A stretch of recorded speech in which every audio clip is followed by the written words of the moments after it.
الحمدللہ رب العالمین، الصلاة والسلام علی امام الانبیاء والمرسلین، ثم الصلاة والسلام علی امام الاولیاء الکاملین، وعلی آلہما واصحابہما اجمعین، من یومنا ھذا الی یوم الدین۔ فاعوذ باللہ من الشیطان الرجیم، بسم اللہ الرحمن الرحیم۔ فاتقوا اللہ ما استطعتم واسمعوا واطیعوا وانفقوا خیرا لانفسکم ومن یوق شح نفسہ فاولئک هم المفلحون۔ ان تقرضوا اللہ قرضا حسنا یضاعفہ لکم ویغفر لکم واللہ شکور حلیم۔ عالم الغیب والشہادۃ العزیز الحکیم۔ اما بعد، سورہ تغابن کی یہ آخری 3 آیات ہیں۔ جیسا کہ سورہ کی ترتیب اگر ہمارے اذہان میں محفوظ ہے تو ابتدائی 7 آیات میں پروردگار عالم نے توحید، رسالت اور آخرت کی دعوت دی، اور ماباقی 3 آیات میں، پہلے رکوع کی 3 آخری آیات میں اللہ رب العزت نے پرزور دعوت دی کہ فآمنوا باللہ ورسولہ والنور الذی انزلنا، کہ بس اب مانو اور ایمان لاؤ۔ پھر دوسرے رکوع میں اس کے عواقب و نتائج اور ثمرات پر پروردگار عالم نے گفتگو فرمائی کہ انفرادی طور پر صاحب ایمان کا کیا کردار ہونا چاہیے، اس کے کیا افکار ہونا چاہیے، انفرادی طور پر بھی اور اجتماعی طور پر بھی۔ اب اس کے بعد پروردگار عالم دوسرے رکوع کی یہ آخری 3 آیتوں میں پھر ایک مرتبہ پرزور دعوت دے رہا ہے کہ فاتقوا اللہ ما استطعتم واسمعوا واطیعوا وانفقوا خیرا لانفسکم۔ اب آپ دیکھیں کہ پروردگار عالم ارشاد فرما رہا ہے فاتقوا اللہ ما استطعتم، اللہ کا تقوی اختیار کرو جتنی کہ تم میں استطاعت ہے، جتنی کہ تم میں صلاحیت ہے، جتنی قوت ہے۔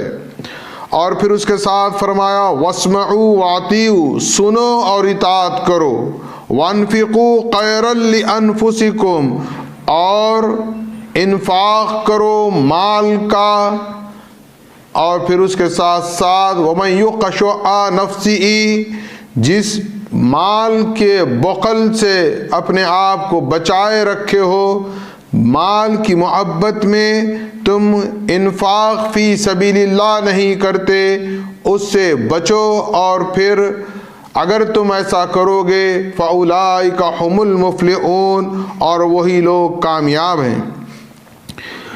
تقوی کس کو کہتے ہیں؟ تقوی کے کیا معنی ہیں؟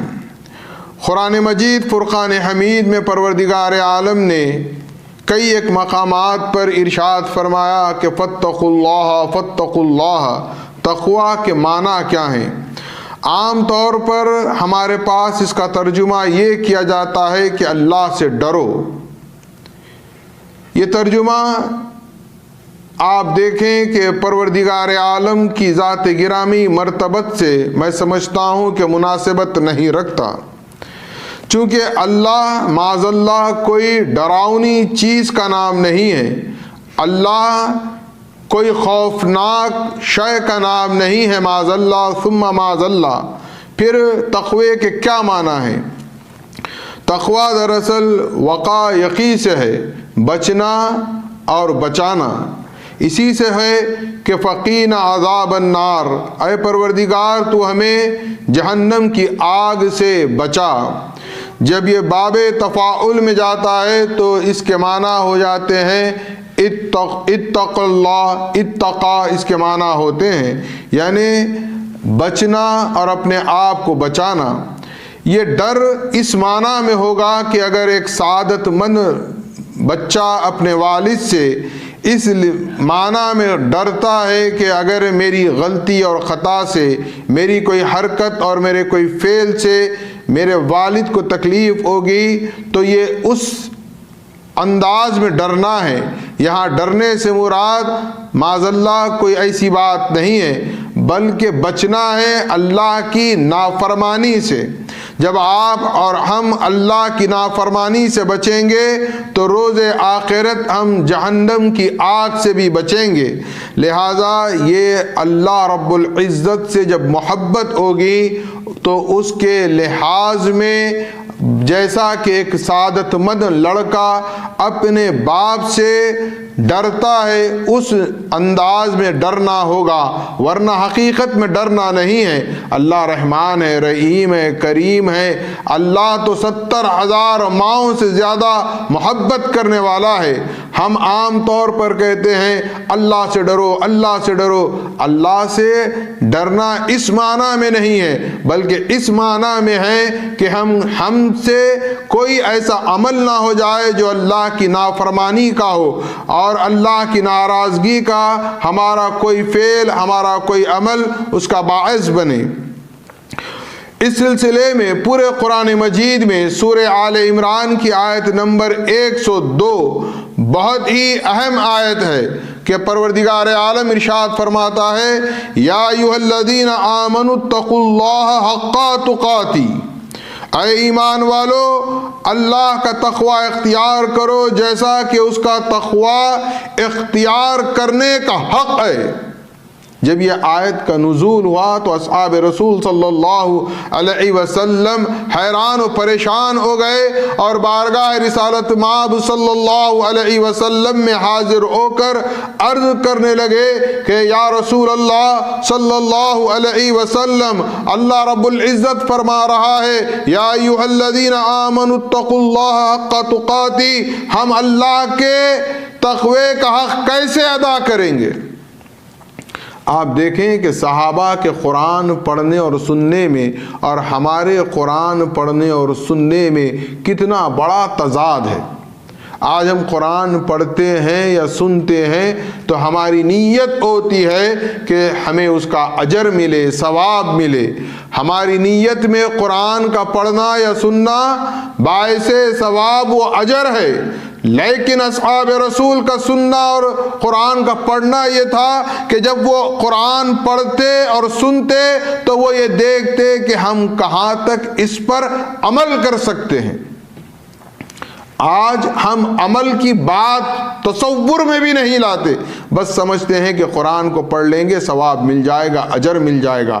لیکن اصحاب رسول کا یہ عالم تھا کہ جب یہ آیت کا نزول ہوا کہ یا ایھا الذین آمنوا اتقوا اللہ حق تقاتی، تو وہ پریشان ہو گئے اور کہنے لگے یا رسول اللہ ہم کیسے اللہ کے تقوی کا حق ادا کریں گے؟ دیکھیے آپ فکر میں آج ہماری اور اصحاب رسول کے فکر میں کتنا بڑا فرق آ گیا ہے۔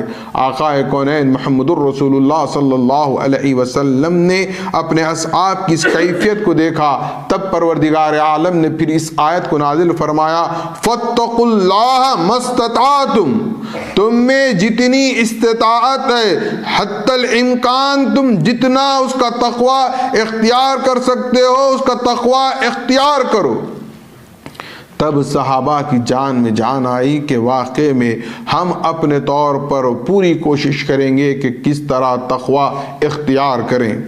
تقوی کے بہت سے مختلف معنی ہیں، بہت سے اس کے ڈیفینیشنز ہیں، بہت کچھ لوگوں نے اس کی تعریف کی ہے، لیکن میں چاہتا ہوں کہ جو تعریف اصحاب رسول صلی اللہ علیہ وسلم سے منسوب و منقول ہے وہ ہمارے لیے میں سمجھتا ہوں کہ سب سے زیادہ افضل اور سب سے زیادہ بہتر ہے۔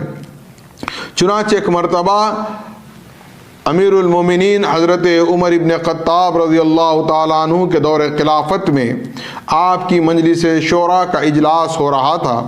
دوران اجلاس اس مسئلے پر گفتگو ہونے لگی کہ تقویٰ کے کیا معنی ہیں۔ اب اصحاب میں ہر ایک اپنی اپنی رائے پیش کر رہا تھا کہ تقوی کے یہ معنی ہے، تقویٰ کے یہ معنی ہے۔ حضرت عمر ابن خطاب رضی اللہ تعالیٰ عنہ نے اصحاب کے اس مجمع پر نظر ڈالی اور دیکھا کہ حضرت ابی بن کعب ایک گوشے میں خاموش تشریف فرمائیں۔ حضرت عمر ابن خطاب رضی اللہ تعالیٰ عنہ نے محمد الرسول اللہ صلی اللہ علیہ وسلم سے یہ سن رکھا تھا کہ آقا کونین محمد الرسول اللہ صلی اللہ علیہ وسلم نے یہ ارشاد فرمایا تھا کہ میرے اصحاب میں سب سے زیادہ قرآن کا کوئی علم رکھتا ہے تو وہ ابی بن کعب ہے۔ لہذا حضرت عمر ابن خطاب نے حضرت ابی بن کعب سے پوچھا اور کہا کہ آپ بتائیں کہ تقوی کے کیا معنی ہے، تقوی کا کیا ڈیفینیشن ہے، اس کی کیا تعریف ہے۔ حضرت ابی بن کعب رضی اللہ تعالیٰ عنہ نے ایک مثال سے بتایا کہ تقوی اس کو کہیں گے کہ ایک خاردار جنگل ہے، جھاڑیاں ہیں، کانٹے ہیں، اور وہاں سے اگر کسی کو گزرنا پڑے تو جس راستے سے جب وہ گزرتا ہے، نہ کوئی راستہ ہے، نہ کوئی پگڈنڈی ہے، نہ کوئی چیز ہے، لیکن جب وہ اس راستے کو اختیار کرتا ہے اور گزرتا ہے تو وہ اپنے دامن کو بچاتا ہے کہ کوئی تکلیف اس کو نہ ہو جائے، کوئی کانٹا، کوئی شے اس کو تکلیف نہ دے۔ وہ اپنے دامن کو، خود کو، اپنے لباس کو بچا کر جس طرح اس خاردار راستے سے گزرتا ہے، یہی حال ہے کہ انسان اس دنیا میں ایک اس کے لیے ایک گزرگاہ ہے۔ وہ اس دنیا میں اپنے دامن کو معاصی گناہوں سے بچا کر جب گزر جاتا ہے تو یہ ہے تقوی۔ تو اب اندازہ کریں کہ تقوی کس کو کہیں گے۔ یہ دنیا میں رہنا ہے، بازار سے ہم گزر رہے ہیں لیکن بازار کے خریدار نہ بنیں۔ لہذا از تقوی کے یہ معنی ہے کہ آپ زندگی کو جس طرح ہو سکے اللہ کی فرمانبرداری اور اطاعت میں گزاریں، اور حتی الامکان کوشش کرے کہ کوئی معصیت کا، کوئی گناہ کا دھبا ہم اپنے دامن پر لے کر روز محشر بارگاہ احدیت میں نہ پہنچے۔ پھر اس کے بعد اللہ نے فرمایا وَاسْمَعُوا وَاطِیعُوا۔ اب آپ دیکھیں یہاں پر اللہ فرما رہا ہے سنو اور اطاعت کرو۔ یہ بہت توجہ طلب کلمات ہیں۔ وَاسْمَعُوا وَاطِیعُوا، سننا ہے اور ماننا ہے۔ یہ سننے اور ماننے کے درمیان میں اگر ہم یہ کلمات کا استعمال کرتے ہیں کہ میں سمجھوں گا، میں غور کروں گا، میں دیکھوں گا، اور جب میں مطمئن ہوں گا تب کروں گا، تو بات ختم۔ اہل ایمان کے متعلق صرف دو ہی باتیں ہیں، سننا ہے اور ماننا ہے۔ اذ قلتم سمعنا واطعنا، کہ سنا، کہ تم نے سنا اور مانا۔ اب آپ دیکھیں کہ دراصل واطیعوا اللہ واطیعوا الرسول، اس کے پہلے یہ آیت گزری ہے، اب یہاں پر واسمعوا واطیعوا فرما رہا ہے پروردگار کہ سنو اور مانو۔ کوئی اس میں یہ بات نہیں کہ میری سمجھ میں آئے، میں سمجھوں گا، میں پرکھوں گا، میں دیکھوں گا، تو گویا وہ اطاعت نہیں ہوگی۔ وہ اطاعت اپنے نفس کی ہوگی، اپنے نظریے کی ہوگی، اپنے خیال کی ہوگی۔ اسلام کہتا ہے کہ تمہاری اپنی ذاتی رائے، تمہاری اپنی ذاتی فکر کوئی معنی نہیں رکھتی۔ اگر اللہ کے رسول کہہ دیں تو تمہیں صرف سننا ہے اور پھر اس پر اطاعت کرنا ہے۔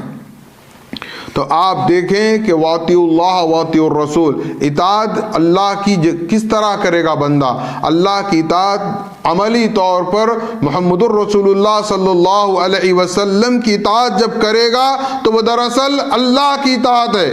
من یطیع الرسول فقد اطاع اللہ، جس نے رسول کی اطاعت کی اس نے فقط اللہ کی اطاعت کی ہے۔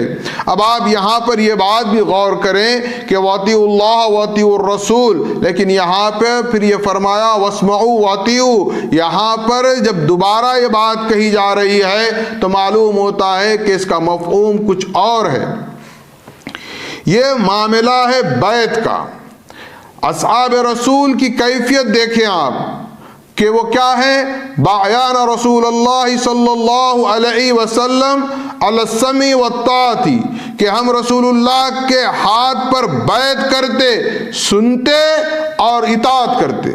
بیعت رسول اللہ سے کی جا رہی ہے تو رسول اللہ صلی اللہ علیہ وسلم کا ہر حکم واجب التعمیل ہے، یعنی جب رسول کہہ دیں تو ماننا ہے۔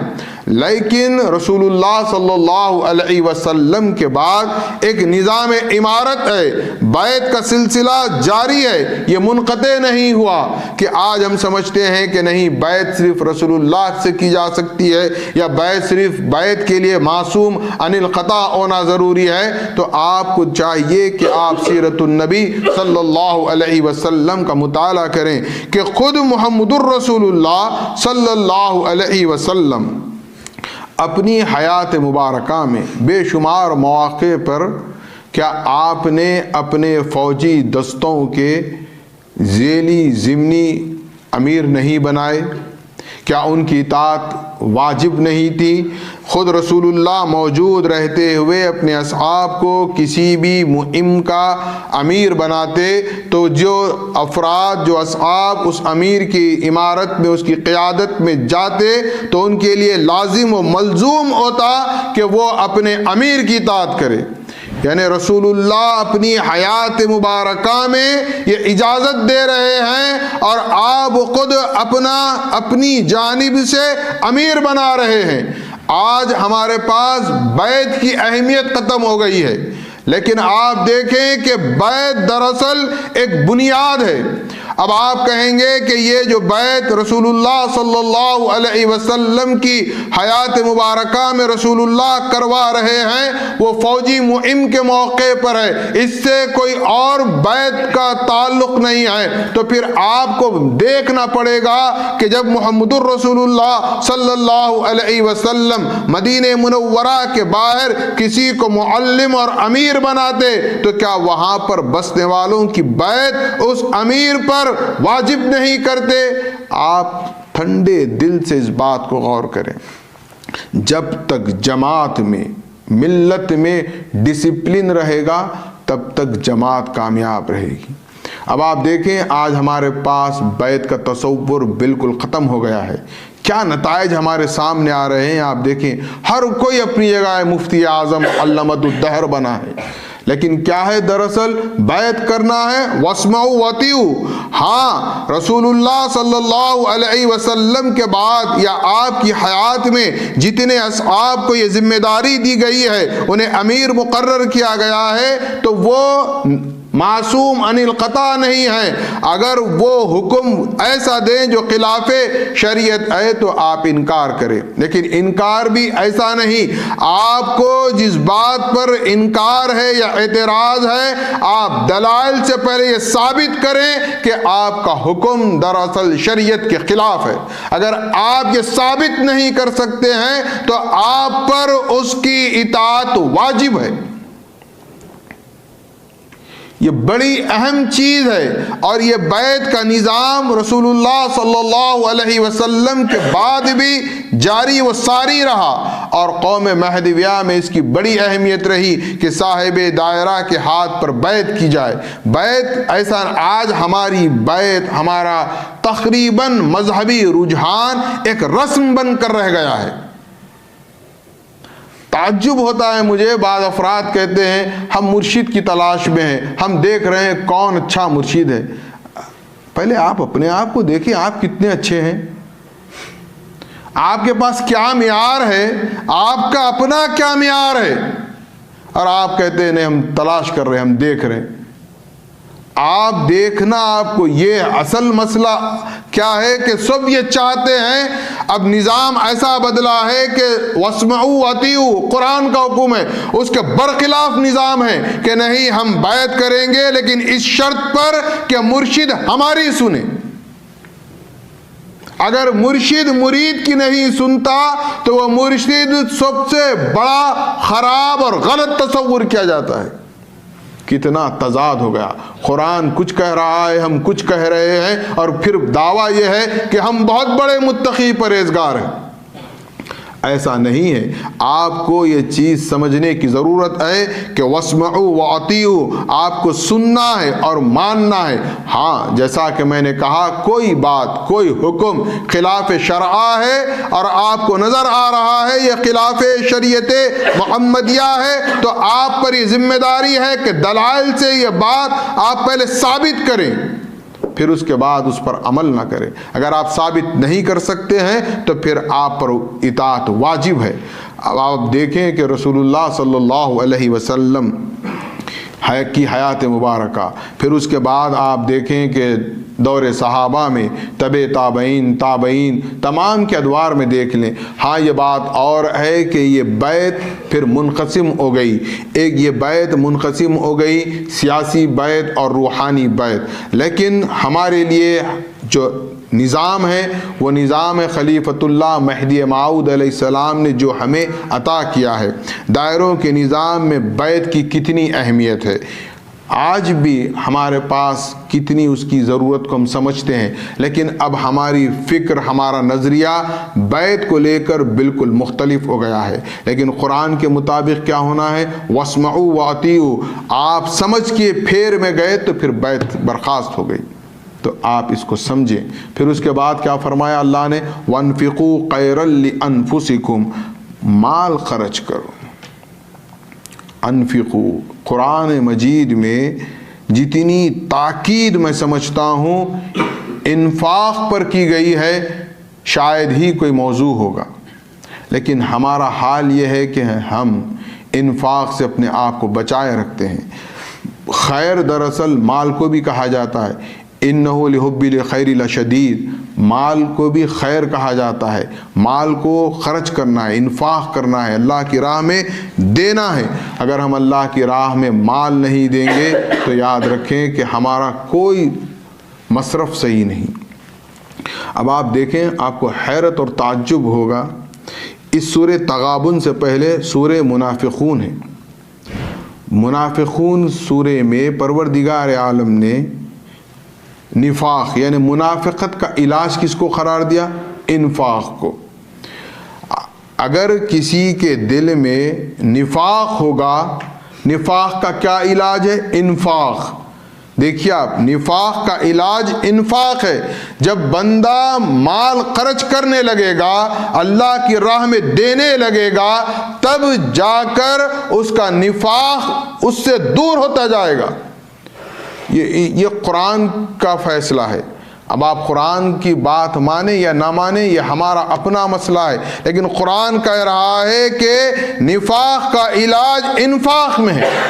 اب آپ دیکھیں کہ اس میں دو باتیں ہمارے سامنے آتی ہیں کہ اللہ کی راہ میں دینا. اللہ کی راہ میں دینے میں اب آپ دیکھیں کئی چیزیں ہیں، جیسا کہ مثال کے طور پر صدقہ، زکوٰۃ، عشر، پھر اس کے بعد آپ دیکھیں انفاق، پھر اس کے بعد دیکھیں کہ اللہ کو قرض حسنہ دینا.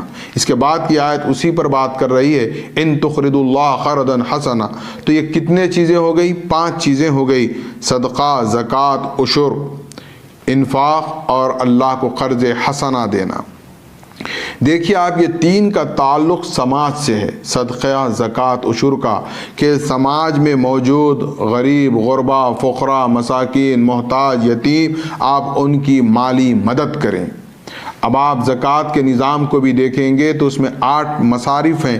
8 میں سے تقریباً 6 مصارف انہی محتاجوں، مسکینوں، فقراء، جو غریب طبقہ ہماری ملت میں ہے، ان کے لیے راہ للہ خرچ کرنا ہے. 2 چیزیں ہیں جو اللہ کے دین کے لیے، اور ایک اس میں یہ ہے کہ جو زکوٰۃ کے عاملین ہیں، جو زکوٰۃ کے وصول کرنے والے کارندے ہیں، ان کی تنخواہوں کا ذکر ہے. لیکن آپ دیکھیں کہ قرآن مجید میں جتنی تاکید کی گئی ہے کہ ہم سمجھتے ہیں کہ اگر ہم مال خرچ کریں گے تو ہم کنگال ہو جائیں گے. یہ پورا انحصار ہے ہمارا تصور آخرت پر. ہمارے لیے محمد الرسول اللہ صلی اللہ علیہ وسلم ایک ماڈل ہے. رسول اللہ صلی اللہ علیہ وسلم نے کیا بتایا؟ ایک حدیث ہے جو آپ اس کو سماعت کریں تاکہ آپ کو اندازہ ہوگا ہمارے نظریے میں آج کتنا بڑا فرق ہے. ایک مرتبہ حضرت عائشہ صدیقہ رضی اللہ تعالی عنہا کے پاس ایک بکری تھی. انہوں نے اس بکری کو ذبح کیا اور سارا گوشت تقسیم کر دیا. آپ ہی کے دروازے پر اصحاب صفا کی ایک تعداد ہوتی, آپ نے اصحاب صفا میں وہ گوشت تقسیم کر دیا. ایک دستی یعنی ایک شانے کا حصہ بکری کا آپ نے محفوظ کر لیا. وہ اس لیے کہ حضور محمد صلی اللہ علیہ وسلم کو گوشت میں دستی یعنی شانے کا گوشت مرغوب تھا, آپ کو پسند تھا. بی بی نے حضور کی خواہش اور آپ کی پسند پر اس گوشت کو دستے کو رسول اللہ کے لیے محفوظ کر دیا.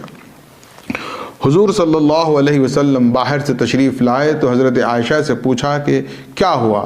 حضرت عائشہ نے کہا کہ یا رسول اللہ, میں نے سارا گوشت تقسیم کر دیا, بس ایک دستی باقی ہے. دیکھیے ایک حصہ گوشت کا باقی ہے, باقی میں نے تقسیم کر دیا. اب رسول اللہ کا جواب ہے. رسول اللہ فرماتے ہیں کہ فاطمہ, یہ جو تم نے خرچ کیا ہے, دیا ہے اللہ کے نام پر, وہی صرف باقی ہے, اور یہ جو دستی تم نے رکھی ہے یہ ختم ہونے والی ہے. یعنی جو اللہ کی راہ میں دے دیں گے وہ باقی رہ جائے گا, جو خود کے لیے بچا لیں گے وہ ختم ہو جائے گا. آپ دیکھیں کہ اللہ کتنا نوازتا ہے. سورہ بقرہ میں اللہ نے ایک مثال دی ہے کہ ایک دانہ اگر آپ زمین میں بوتے ہیں, اس سے مکئی کا ایک پودا نمودار ہوتا ہے. اس پودے میں 7 اس کی شاخیں ہوتی ہیں اور ہر شاخ میں 100 دانے لگتے ہیں. تو گویا کتنے دانے ایک دانے سے وجود میں آئے؟ 700 دانے. اللہ فرماتا ہے اگر تم اللہ کی راہ میں دو گے تو اللہ یہ 700 کیا اس سے زیادہ دے گا. لیکن ہم کیا, اب آپ دیکھیں کہ جو اللہ کی راہ میں ہم دیتے ہیں یا دیں گے, یہ دراصل اللہ کی بینک میں ڈپازٹ ہے, یہ محفوظ ہونے والا ہے. جب محشر میں ہم پہنچیں گے تو اللہ اس کا ہمیں اجر دینے والا ہے. ہم کیا سمجھتے ہیں, ہم جمع کر کے رکھیں گے سونے کی شکل میں, چاندی کی شکل میں, زیورات کی شکل میں, جائیداد کی شکل میں, یہ محفوظ سمجھتے ہیں ہم. یہ محفوظ نہیں رہنے والا ہے. محفوظ وہ رہے گا جو ہم نے اللہ کی راہ میں دیا ہے. اور قرآن نے اللہ کی راہ میں دینے کا جو نسخہ بتایا ہے کہ نفاق سے بچنا ہے تو انفاق کریں. انفاق کیا ہے؟ اللہ کے دین کی اشاعت, اس کی تبلیغ, اس کی قیام, اس کی جد و جہد کے لیے اللہ کی راہ میں مال خرچ کرنا. تو گویا ہم ان چیزوں کا خیال رکھیں اور انشاءاللہ العزیز اسی موضوع پر ان تقرضوا اللہ قرضا حسنا یضاعف لکم ویغفر لکم واللہ شکور حلیم عالم الغیب والشہادۃ العزیز الحکیم. یہ 2 آیتیں اور اس سورہ مبارکہ کی باقی ہیں. انشاءاللہ العزیز اس پر مفصل گفتگو آئندہ نشست میں کی جائے گی.